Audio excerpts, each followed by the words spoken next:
Imos comezar a mesa sobre as literaturas para danza, para teatro, fronte crises e pandemias, neste momento tan complicado no que estamos.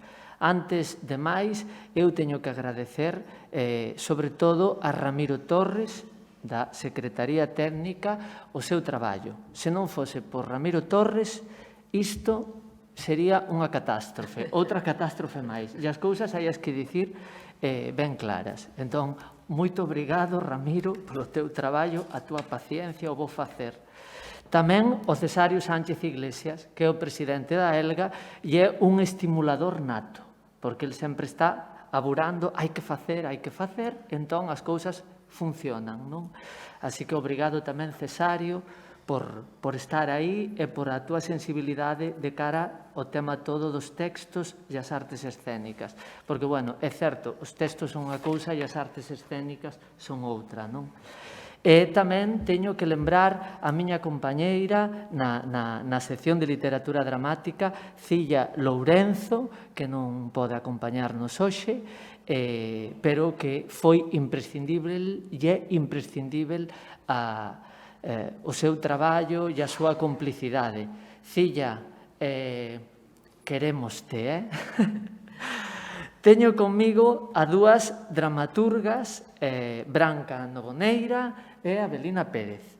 Ademais de dramaturgas, Branca Novoneira estivo 10 anos traballando no ámbito da danza, como coreógrafa, como bailarina, e segue a traballar no ámbito da danza. Hai pouco, un dos espectáculos, das pezas máis interesantes da danza contemporánea galega, Emigrantas, da compañía Quirenia Martínez, leva o acompañamento dramatúrxico e os textos de Branca Novoneira, que tamén é poeta, hai que dicilo. Ademais, é estratéxico ter a Branca Novoneira nesta mesa, porque Branca non só ven do mundo da coreografía, do mundo da danza, escribe textos para a danza e fai acompañamento dramatúrxico de danza, senón que, ademais, Branca é unha muller política. Política explícitamente, porque políticos somos todos, somos todes, non? Pero Branca é política explícitamente, porque foi concelleira de Acción Cultural na capital de Galiza e, ademais, estudou na Universidade de Santiago Ciencias Políticas e da Administración. Entón, para esta mesa eres estratégica, porque hai moitas cousas aí que creo que nos van axudar a poder facer unha conversa e un debate interesante. Aquí, ao lado, teño a Avelina Pérez.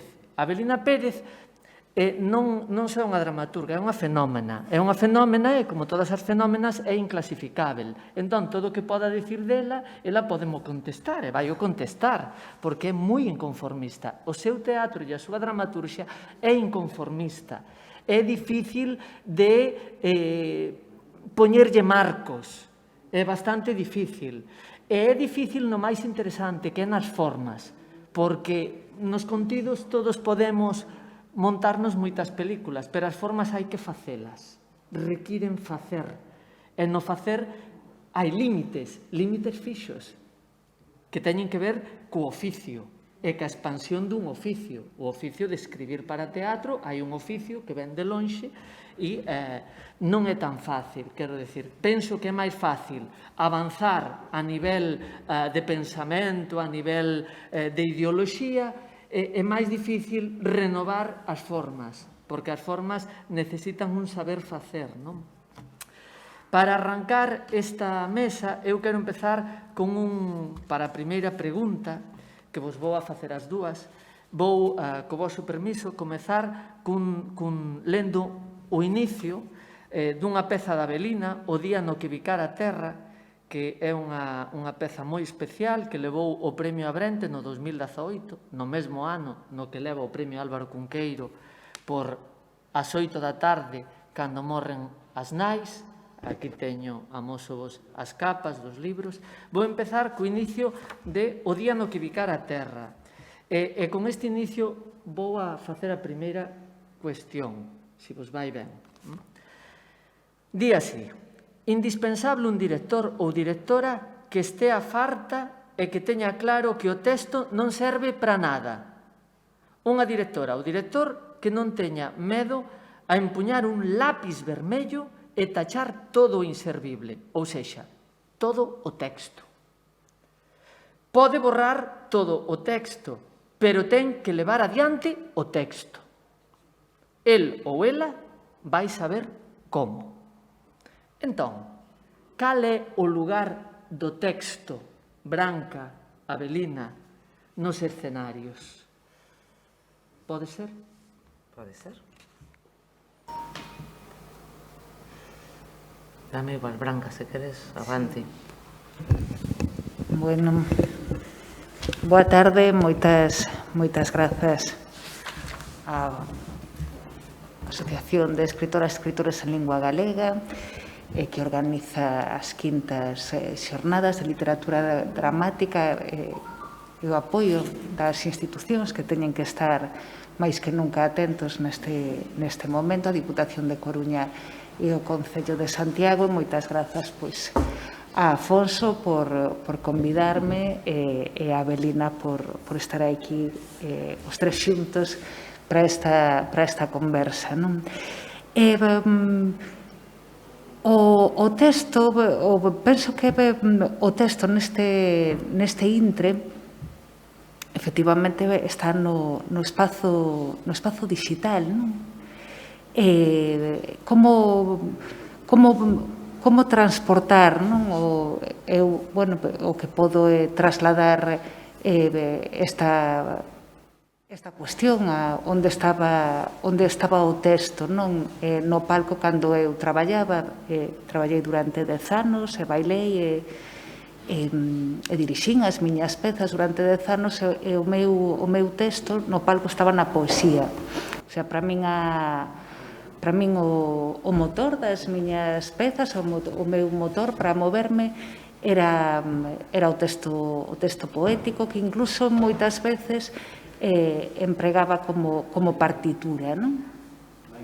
Entón, o texto que estaba a escoller agora de Avelina, que falaba dun director de escena, de borrar, non? De que é necesario non ter medo a borrar. Penso que iso na poesía tamén sucede, non? Ata quedarse co esencial, e aí penso que é un cruzamento moi interesante sobre o que sucede co movimento, co corpo e ca danza na escena. Volvendo un pouco a miña experiencia, durante esos 10 anos, quizáis as pezas máis artelladas, non? Da miña proposta, que sempre foi dende o primeiro ata o último momento traballar con texto poético, con poemas, primeiro doutros poetas e logo meus, pois foi o traballo durante 3 anos continuadamente sobre un libro de poesía, non? O meu primeiro libro de poesía que publiquei, que transformei en 3 pezas ata chegar como unha tensión, non? Ca palabra poética de trasladar o texto a un código de movimento moi propio e continuadamente durante unha triloxía, non?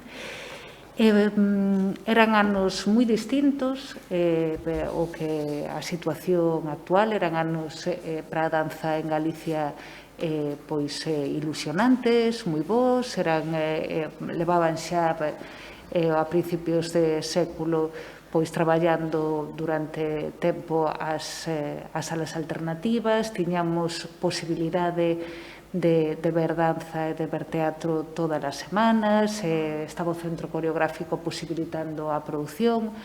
Aproveito tamén para subliñar que é moi grato que nunhas xornadas de literatura dramática, pois haxa posibilidade de apoiar a produción, visualizar a produción, que suceda, non? Que suceda a danza, que suceda o teatro, que non se quede exclusivamente pechado pois nun rexistro, nun arquivo que penso que vai ser un dos temas pois máis potentes dos próximos tempos, non? Quizáis os arquivos dos tempos pandémicos dentro dunhas décadas pois van a ser increíbles, non? Van a ser como tesouros de como todo isto que é presente sucedeu.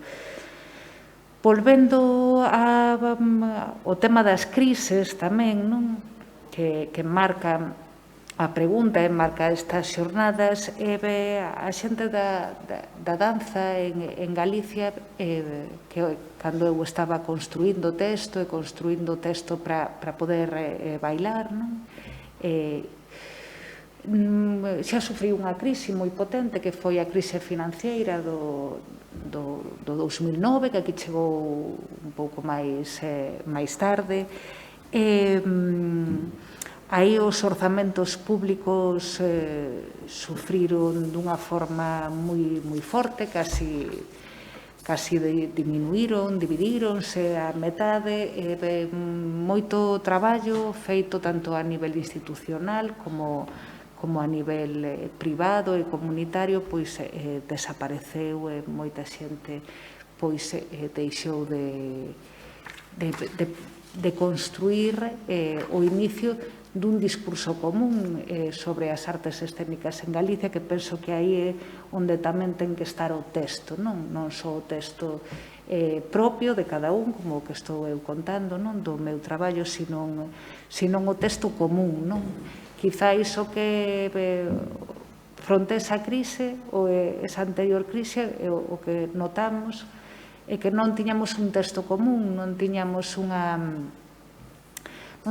un discurso común. Había un proceso de activar o tecido asociativo, pero non fomos quen, no eido da danza, penso que no espazo teatral había outro músculo, como din agora, non fomos capaces de artellar un discurso común que nos sostivese fronte a aquela crise, e iso unido a unha mínima recepción por parte do público, que sostivese un interese pola danza, sempre mediado, ademais, por espacios institucionais, sin unha mediación que non fose sempre a través de espazos institucionais, pois foi a implicación que foi un cruzamento, como todas as crises, como esta crise que sufrimos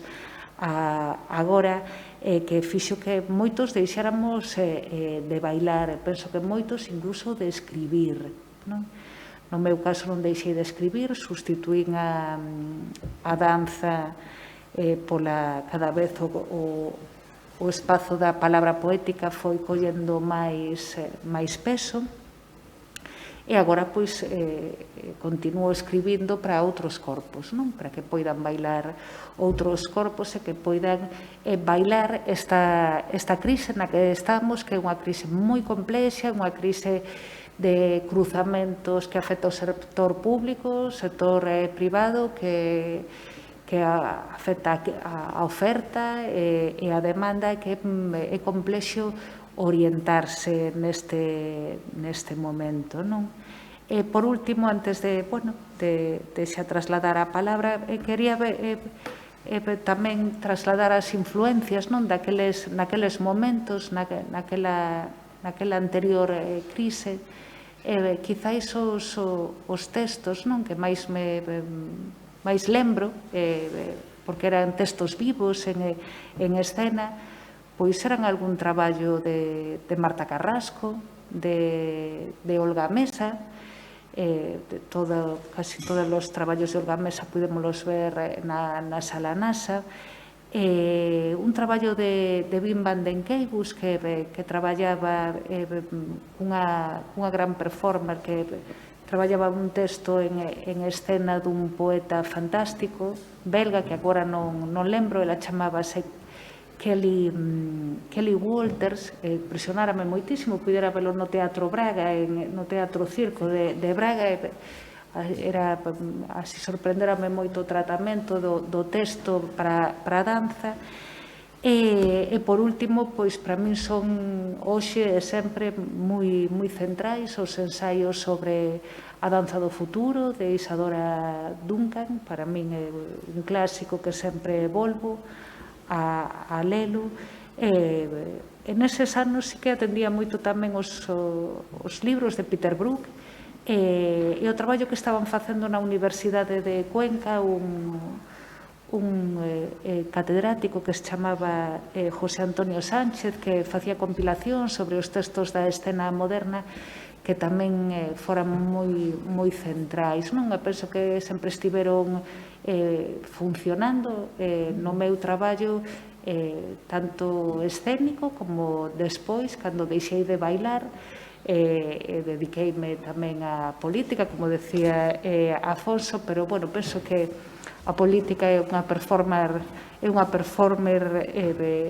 acto performativo con moitas condicións e que tamén é unha forma de bailar, non? Algúnas veces moi repetitiva, pero a repetición en danza sempre é moi interesante e sobre todo para contar as crises, non? A repetición é moi interesante porque é estructuradora e intensificadora. Sí. E necesitamos intensificar a nosa presenza a nivel social e político. E máis nun espazo digital, non? Que, bueno, neste momento estás empezando tamén como a percibir, non? O esforzo que facemos tan distinto para podernos comunicar digitalmente, non? A xente que está dando clase, non? Non só a política, dar clase tamén é entrar en estado de performer, non? Ti o sabes que eres profe, bueno, ainda outro día escoitaba a Rita Segato, a socióloga, explicando que había que investigar ese plus ou esa diferencia de intensidade que necesitamos e que nos deixa esgotados despois de estar comunicándonos durante horas a través dos Zooms, a través de todo o proceso digital, non? De canles digitais. É un momento de cruzamentos múltiples, como son todas as crises, e, bueno, a poesía penso que a danza sempre resisten, se resistiron a Auschwitz, resistiron, se o Buto resistiu a Hiroshima e naceu de aí. Bueno, a min esta temporada interésame moito as danzas macabras, que son como o final do medievo e o inicio do renacemento. Penso que hai moito que contar nesa liña, non? Así bueno, sempre hai que volver ao pasado para poder ler o presente, non? E orientarnos. E coas danzas macabras pasamos a Avelina Pérez, o teu enfoque. O meu enfoque do texto, non? O texto e os palcos. E os palcos. Vale, é que eu podo pensar un pouco que fago co texto, podo pensar na miña persoa dunha forma micro. O que pasa que isto sinto como que toda esta mesa, o que ti nos formulaste, non? Crea en min un montón de ideas embarulladoras, moi pouco claras e moi perigosas incluso, non? Eu, cando preparei un poquinho os deberes, pensei un pouco no texto en relación, bueno, ás miñas pezas ou como tomo texto. Quizás sexa unha cousa que digo constantemente en algún lugar que falo. Pero tamén, claro, se me paro agora cando escoitaba a pregunta outra vez, non? O papel do texto. Miro o papel do texto. E o papel do texto xendía é super perigoso porque é aleccionador. É dicir, hai un texto tramposo que nos envolve, para min. Un texto totalmente mentiroso, enganoso, superficial, pero o que é máis perigoso todavía é que é un texto cunha aparente profundidade, cunha aparente carga ideolóxica, cun aparente desexo de transformación. E ese é o texto que nos envolve. As palabras deixaron de ter significado, roubaron-no a palabra, digo en moitos momentos, desde a palabra equidistancia, a palabra violencia, a palabra desexo, moitas palabras con significados fortes están roubadas, non? e ese é o contexto que nos envolve. Ese texto forma parte do noso contexto, non? Entón, claro, decimos, nos, agora, estou cambiando o que traio, pero é que ten todo que ver, o que pasa que o estou mesturando un pouco, máis o que xurde aquí. Decimos, claro, e agora nos imos aos palcos co noso texto, non? Dentro deste contexto. Entón, a palabra que usamos vai formar parte desta palabra, xeralmente, non? E paréceme, bueno, cando menos cuestionable, cando menos perigoso e cando menos que require dun cuestionamento moi fondo antes de poñerte nun palco a falar. Non sei se eu teño sempre ese cuestionamento fondo ou non, mas creo que sí que o require, non? Cando vexo como está agora a palabra, estamos pero super rodeados de palabra, simbolitos que significan palabras, non? Esas palabras nos levan a uns conceptos, algúns profundos, como dixen antes, pero dunha forma superficial, non? Entón eu vexo arredor e vexo tamén nos palcos unha palabra que me preocupa e que tamén relaciono coa palabra tramposa e coa palabra mentirosa. É dicir, hoxe en día todo está cargado dunha aparente ideoloxía, pero unha ideoloxía, ao meu modo de ver, banal, que ten moito que ver co sí ou co non, co contigo ou comigo ou contra mí. Ou eres facha ou eres sumamente contrario, ou eres feminista ou eres machista. E entonces dices, evidentemente que sí, porque isto pode ser un titular, se non eres feminista non eres machista, porque andamos así, non? Entonces todo ten como dous polos que non permiten ningún tipo de fisura, vale? Entón, eses polos, esas redes sociais, esa información que recibimos mesturada a guerra de non sei donde cunha crema de pepino para a pel e pasamos a outra nova, están facéndonos un algo, non sei, están influindo en nós, non? E de repente aparecen puntos que son os destellos da revolución. E aparecen destellos revolucionarios, que son máis ou menos sí ou non, excepto en lugares moi pequenos. Os lugares pequenos teñen xermolos de lugares interesantes. O que aparece como revolución de masa, hoxe en día está para min metido neste xogo da palabra, que ao final carece da profundidade necesaria. E que acontece? Que acontece que, en canto que se di a cultura, se nos demanda que entremos neste xogo. No xogo, obras de moda, obras para o 25 de novembro, obras para o día de non sei que. Se fais o autor das letras galegas, vas a comprarte a túa obra todos os institutos, ou parte dos institutos.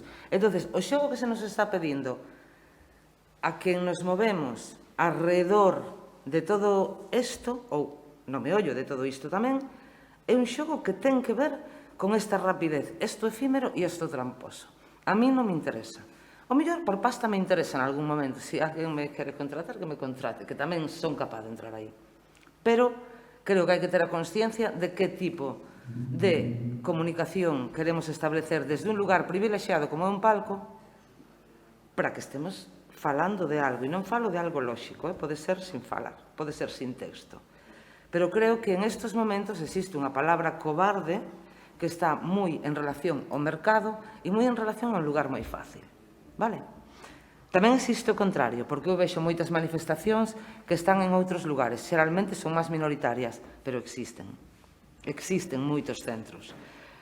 O que me parece é que isto hai que telo, polo menos, en conta, non? A hora de poñernos en riba dun palco. É dicir, que é o que busco? Busco que non só que estedes comigo, busco ás veces que os meus estén comigo. E a caña iso. É difícil. Non sei se hai que facelo ou non hai que facelo. Eu estou lanzando na mesa lugares de rebumbio persoal, non?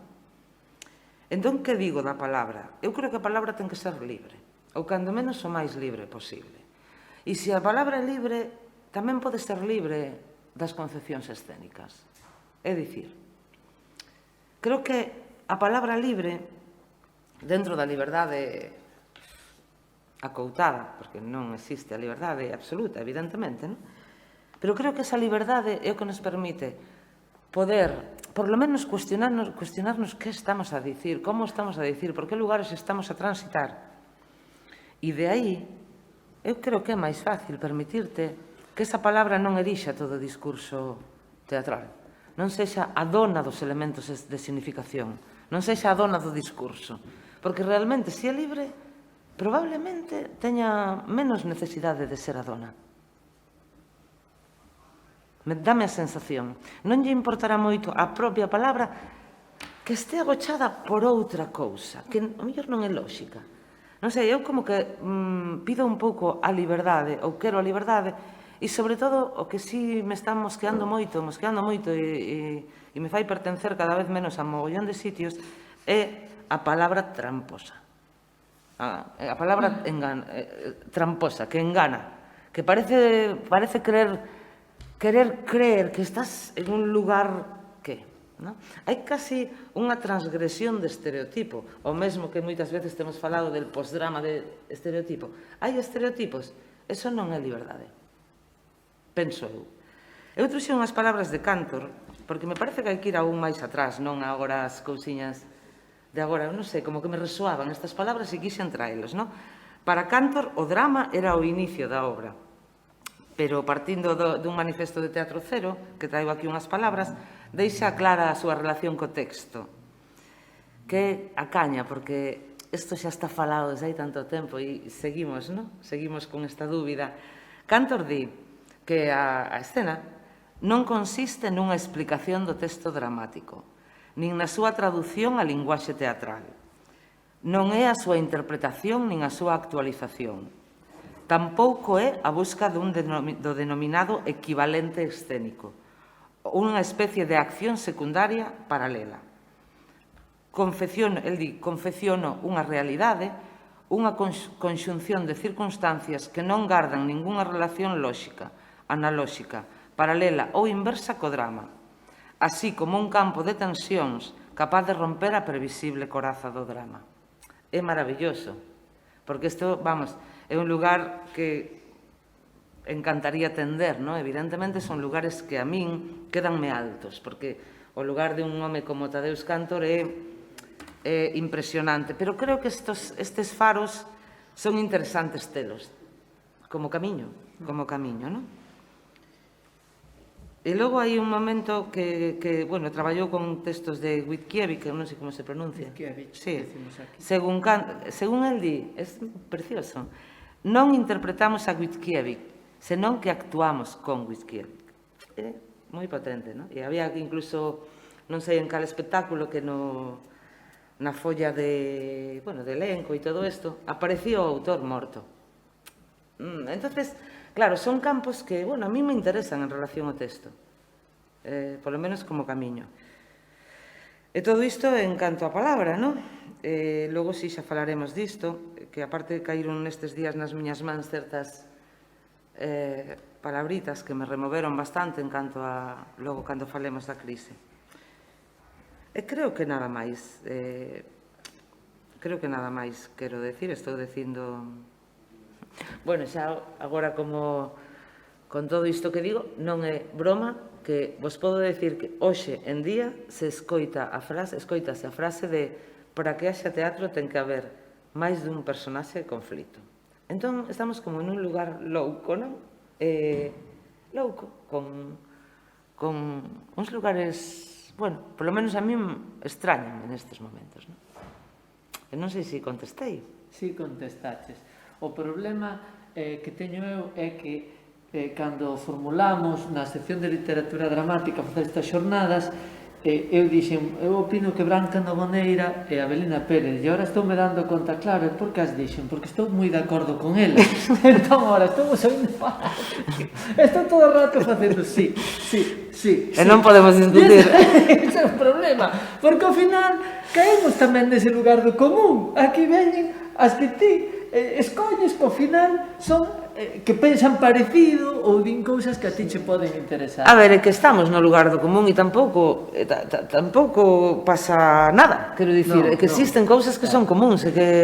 E máis, cando escoitedes o Micael de Oliveira, é a realización de todo isto que ti dis tamén, porque el escreve os seus textos a partir do corpo dos actores, vendo que lle pode estimular eso.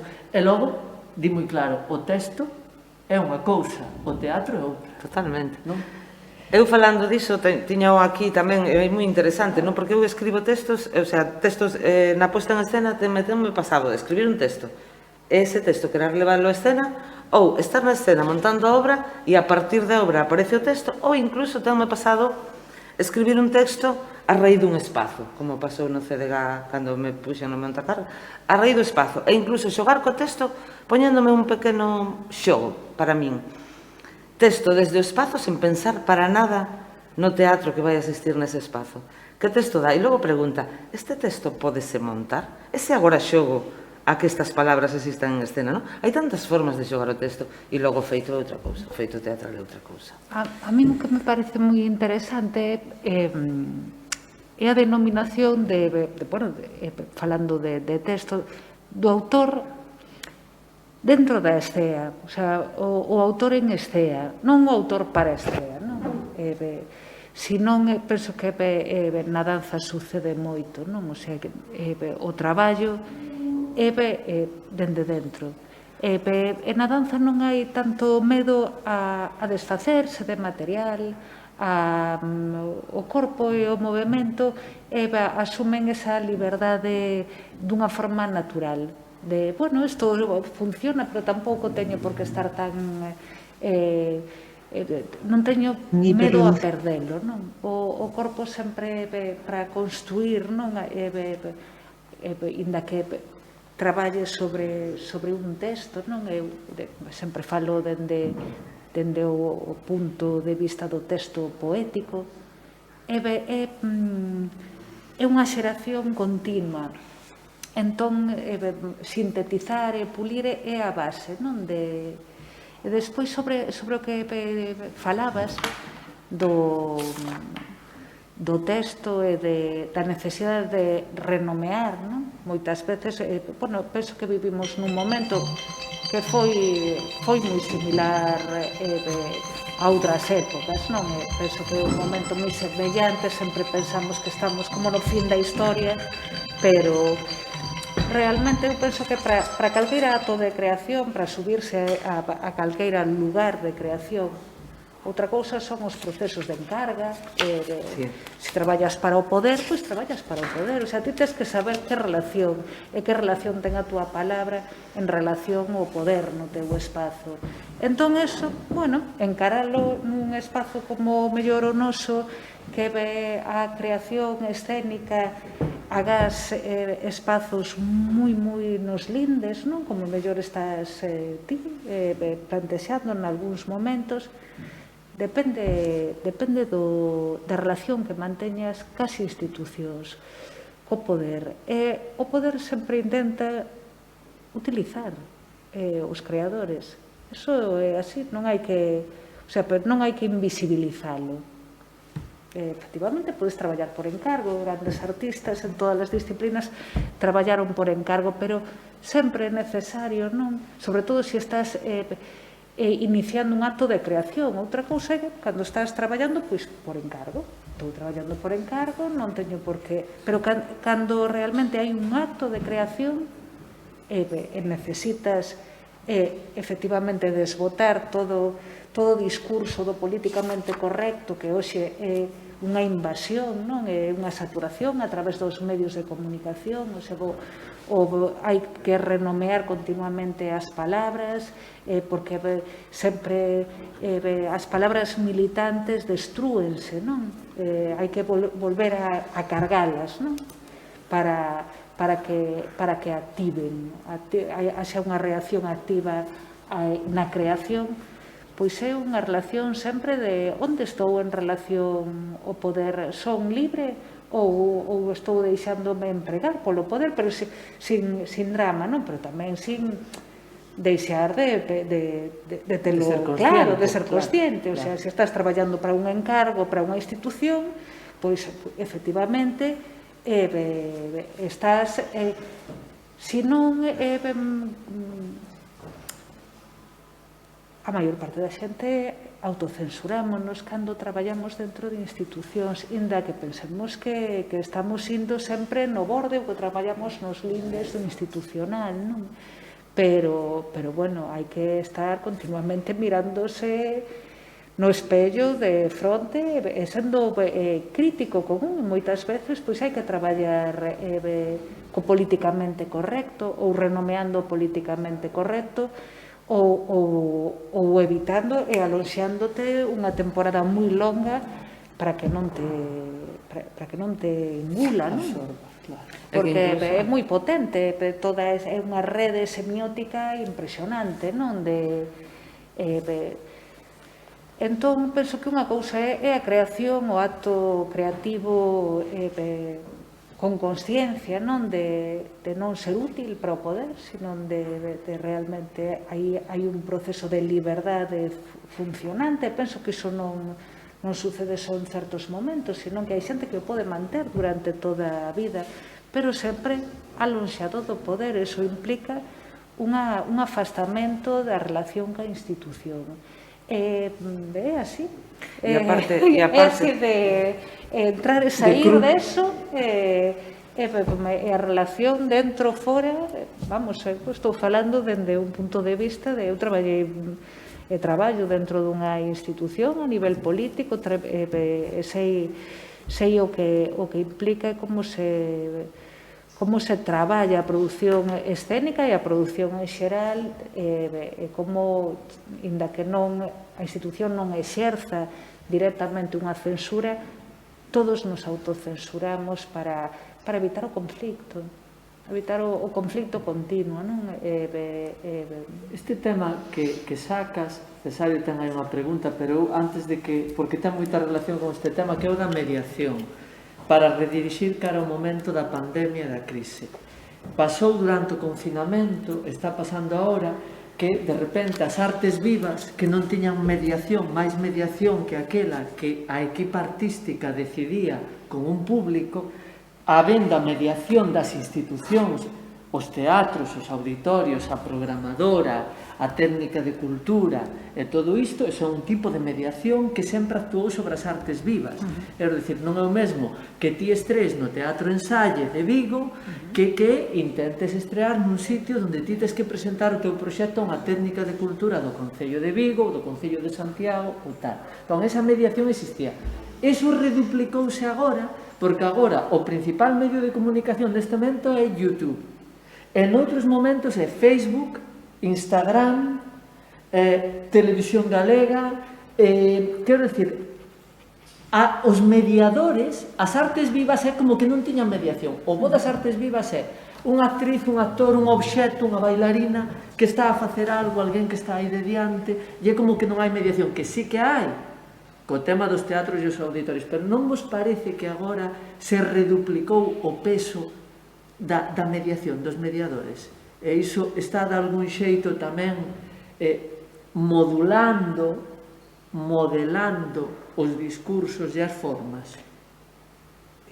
Evidentemente, sí. Sí, evidentemente cambiou o camiño, por decirlo de algún xeito, ou está cambiando.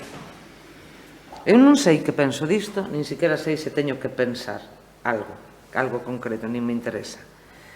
Só me pregunto, deu-nos tempo a pensar? É que creo que non.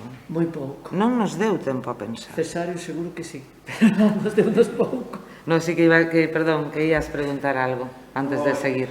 Todo enlaza o que estades a dicer, non? Porque ten unha segunda parte, isto que é o... É dicir, esa linguaxe tramposa no fondo é censura, é a expropiación da linguaxe, da linguaxe da palabra, pero é que están expropiando o corpo, estamos expropiando a nosa propia imaxe. Había, por isto que decías, ahora hai moitos filtros, bueno, desaparece o desnudo, que ninguén pendure de YouTube tal unha imaxe de danza onde aparece un home e unha muller nunha. Quero dicir que... Unha liberdade, claro. Non unha cousa tan básica, pero tan simbólica, porque iso é moi simbólico. É moi moral, é dicir, o corpo non se pode ensinar. É dicir, xa hai un límite, xa non entrando na segunda fase de simplificar el linguaxe. Dice de infantilización, que non estuda a cosa porque a linguaxe infantil é moi complexa, pero de simplificación, de unha certa idiotización da linguaxe, no sentido que o fan os que veñen nos guións das películas norteamericanas, non? Sobre todo se teñen algo que ver de vos malos, eres de los buenos, eres de los malos, non? Entón, están, que ti comentabas ao principio, é dicir, non existe a posibilidade de ter pensamento especulativo. Tes que irte xa a algo que está totalmente concretado, palabras estándar, palabras tipo, que é o que vai a entender en teoría todo o mundo, pero ti estás entrando en linguaxes, a linguaxe que eu comentei moito desde o principio, é dicir, distancia social, non, perdón, eu non teño distancia social, teño distancia médica, é dicir, sanitaria, eu non teño distancia social, ao contrario, estou necesitado de moita proximidade social neste momento, non? Pero que son dúas linguaxes que están sendo censuradas e que é responsabilidade da literatura dramática e do corpo que ten o texto que ten detrás, non? Que dicir, eu, os dous extremos sería, pensaba estes días, de pensar en Espriu, que en algún lugar dicía que soñaba con un texto dramático que fose só leído, non? É dicir, que non fose interpretado en sentido, non? E íame a outro lugar lembrando que eu hai xa moitos anos, 18, 19 anos, en Madrid, na fábrica de L'Águila, acababa de ser quitada, non? A Peter Brook, con Mahabharata, non?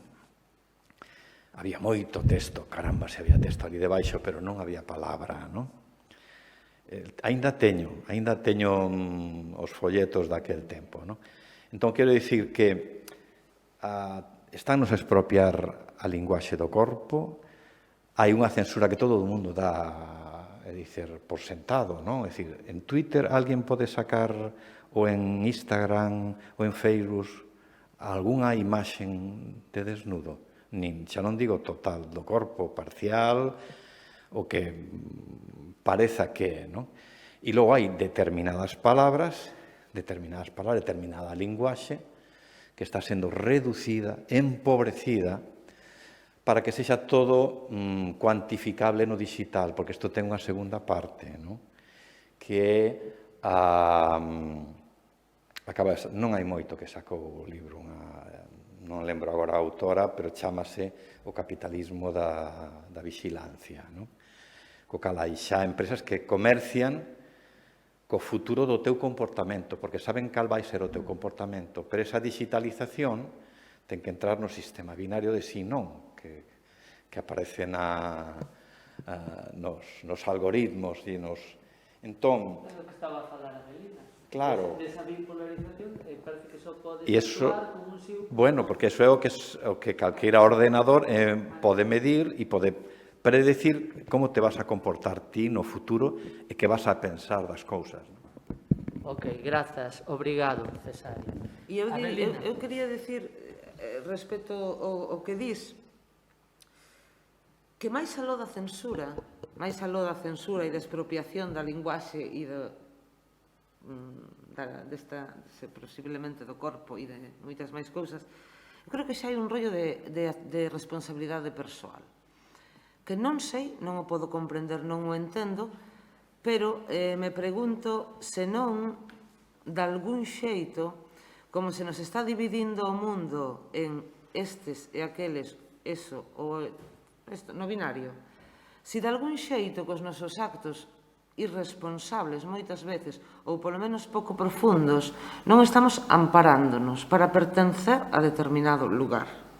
Dentro da trangallada do lugar en xeral, senón a nosa actitude non nos sitúa nun lugar, mesmo dos no fachas, mesmo dos igualitarios, mesmo... E para iso requírese moi poquinho, requírese unha proclama en Facebook para pertencer a un lugar. É a coña. Entón, somos isto. Había un texto moi guai que lín hai moito tempo que se titulaba I am what I am. O sea, como a busca da propia identidade ao final está justamente ao servizo dun sistema que nos devora e que aparentemente creamos aí a nosa identidade, nos situamos nun lugar no que aparentemente somos especiais e nos devolve unha imaxe de nós mesmos que con un pouquiño que rabuñemos atopamos que non é nada, que é unha proclama. Somos las hijas de las brujas que non pudisteis quemar. Punto. Que é eso? Por favor. Que é? Que é iso? Bueno, hai que Pois, ver. non sei, o sea, quero decir, é unha proclama. Agora, sempre. É unha Se non, proclama, non quero sabes, decir, claro. como proclama non me vale, Branca. Como me vale, entendo o que quere decir, pero que entendo que neste momento estamos no lugar das proclamas. Como moi banais. Estamos no lugar do fascismo, non? Cando emerxe claramente o vemos claro e decimos, é unha cuestión de estar vixiantes. Sempre, e para estar vixiantes, efectivamente, un non pode estar saturado todo o día consumindo información. Porque destrúe a posibilidade de pensamento, destrúe. Que sucede? Que efectivamente hai unha tendencia a nosa xeración aínda pode ten chips de reconexión. As novas xeracións, a cousa está moi complexa, moi complexa. Eu vexo que, efectivamente, bueno, é necesario un repensamento do proceso educativo, bueno, moito máis profundo que unha lei orgánica, que estamos estes días falando diso moito, non todos. É necesario volver a capacidade de pensar e a capacidade de renomear, que era do que falábamos ao principio, non? O máis importante para un ser humano é poder nomear a súa experiencia. Iso no palco, no día a día, cunha distancia social como a que temos agora, é necesario poder nomear esta experiencia e poder nomear este cruzamento que penso que estamos un pouco atubullados, non? Do que é o que fala Avelina, non? É como un... Pero é pola sobrecarga de información que sempre foi un mecanismo de control, o sea, a sobrecarga de información non é de hoxe, é un mecanismo de control do poder que evita visibilizarse, non? Senón como, bueno, que como a auga para os peixes está suspendido no seu medio. E que viña falando agora con un colega no coche xustamente disto, bueno, deste turullo e tal, e como o que facemos en moitos momentos é reaccionar. E como decía Faci no seu espectáculo, reacción non é acción. E aparte a reacción sempre ven dun lugar que queiramos ou non é aprendido. Porque non existe no momento un tempo para o pensamento, para o que ti estabas falando máis ou menos, ese aturullamento, paralo. E con isto parece que estou poñendo todo negativo, e non, porque hai cousas do ser humano que son super valiosas, porque eu observo todo isto, e Freud, moitas das miñas pezas, Afonso Tías Biches, teñen moito que ver con esta forma de mirar, non? Que non é unha verdade, é unha forma. É unha forma que tampouco é agradable de levar, porque cando miras así, de repente te encontras hasta moi soa, porque parece que te enfadas, non? Bueno, estás en conflicto. Claro, estás en conflicto.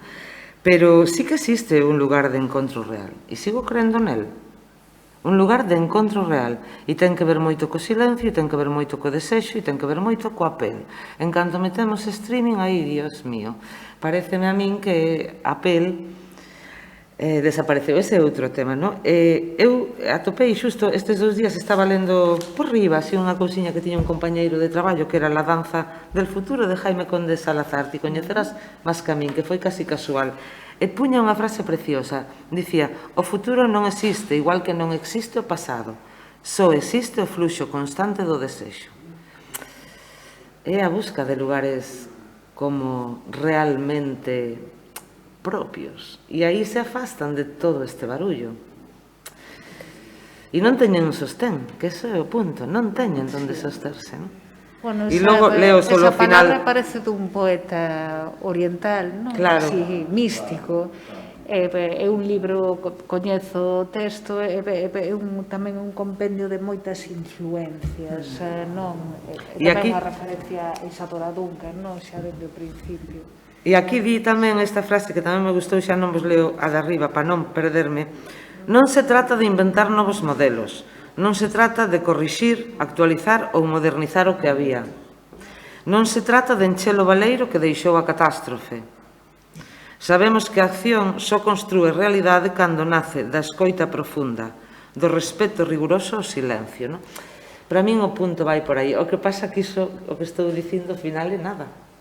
No, si estás dicindo... Non, é nada, é con consciencia, é nada. Que é isto que estou propoñendo? Escoitar o silencio, pararnos. Primeiro, temos que comer, temos que pagar as facturas, temos que movernos. Eso sería un tema aparte. Pero podemos coidarnos do ruido, porque temos moito ruido neste momento, máis no momento no que non podemos vernos para falar directamente acoutando o que é a comunicación, senón que temos grupos de WhatsApp que nos están continuamente Mesmo bombardeando. non somos ruido neste momento, sí. É dicir, Sí, pero cuidado. estamos intentando concentrar. Xa, estou Estamos sendo mosca intentando cojonera, centrarnos. porque eu estou aquí encantada, quero decir, estou sendo como mosca. Xa. Que facemos? Bueno, esta tempada tamén a xente está pensando, non? Formas moi potentes, non? Críticas. É unha das formas sobre as que se está pensando nisto, no que estamos, é que é necesario liberar o tempo. O tempo na escena, estamos falando efectivamente da creación escénica, é necesario liberalo, non? É de outro tipo de creación, o sea, esa necesidade que nos impulsaba de sobreproducción, hai que producir unha peza ao ano, hai que producir un libro ao ano, hai que producir todos os días, comunicarte sin fin, polo WhatsApp, polo Telegram, polos grupos de Zoom, comunicarse, contar cousas, ter algo que contar continuamente, e ao final é ruído, non? Moito, eu penso que algunhas das pensadoras, curiosamente son mulleres, non? Que están pensando as cidades de outra forma, que están pensando a escena de outra forma, orientan a pregunta a que é necesario buscar as formas de liberar o tempo, de sacar o tempo das gaiolas, non? Que temos o tempo controlado por un teléfono, controlado por as datas continuamente, as deadlines, que teño que... Temos, vamos, se estás activo, non? Se non estás depresivo, non? Porque hai como unha polaridade moi forte, non?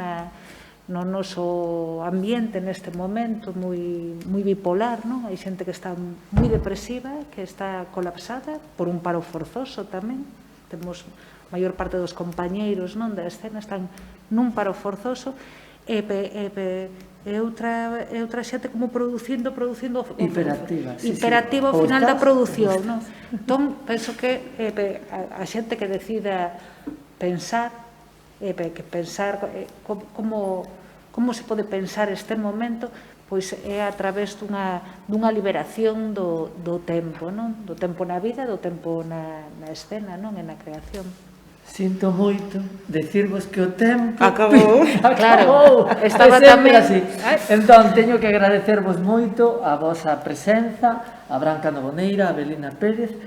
Foi un placer, como sempre que falamos. É un placer, pero iso é importante, porque non sei se foi interesante, supoño que sí, algo do que se dixo aquí, pero é un placer, e o placer tamén é importante. Algo disto do streaming, hubo un momento, bueno, con Cesario entramos en conversa directa, aquí eu casi nos olvidamos de que estábamos coa grabación. Porque de repente Cesario pues, estaba falando e eu vía ali no control que estaban facendo xestos como que non se lle vai a ouvir nada, entonces dixen, bueno, está.